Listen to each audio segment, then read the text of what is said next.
Hi everyone. So today I'm going to talk about the AVID, the Agent Visual Inspection Disclosure. I've learned that you guys don't really like to do your AVIDs. You kind of hate it. So I just thought that I would talk a little bit about it. It's really something that protects you if there ever were to be a lawsuit or even a discrepancy or a disagreement. It's actually good for you to have it, and it's definitely beneficial. So I would look at it that way, that it's something that gives you the opportunity to kind of state what you see and know and disclose your facts about the property so that it doesn't come back to bite you. I mean, isn't that a good thing? So you can look at the AVID and the TDS as one document.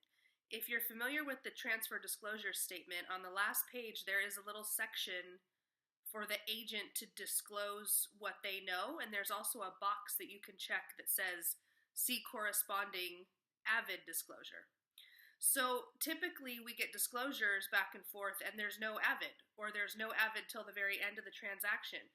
That really should be done as soon as possible. I say if you're taking a listing, do the AVID right then, and then if not, do the AVID at inspection time, so that you have it done and out of the way. Because if you send off those disclosures to the other agent and the AVID box is checked on the TDS, but it's not there with the package, then it's not really valid. I mean, you sign off on the TDS, but if that box is checked and you don't have the AVID with it, then it doesn't really mean anything. So really, that document needs to be included in the disclosure package right from the beginning.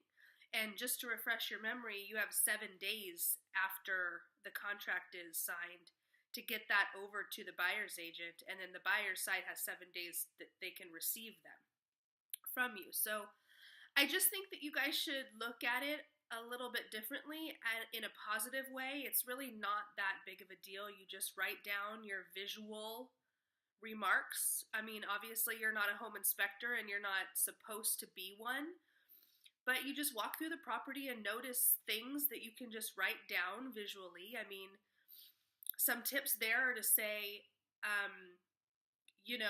spot near the window noticed, something like that.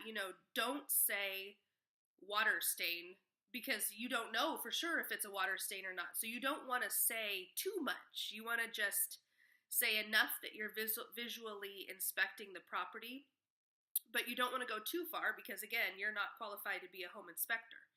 So I think that's why a lot of agents don't like to do it, because they're not a home inspector and it seems kind of silly. But it is the agent's right to kind of give their disclosures, and that document is a great way to do that. So most brokers, especially big brokerages, require that document. So on the TDS, it must be checked that the AVID is coming, and it should be there with the rest of the package.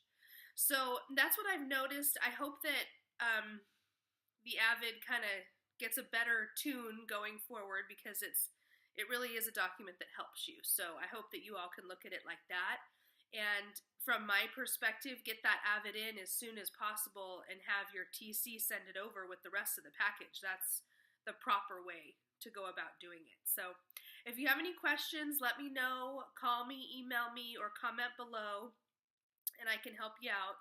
But those are my thoughts regarding the AVID. So bye, everybody.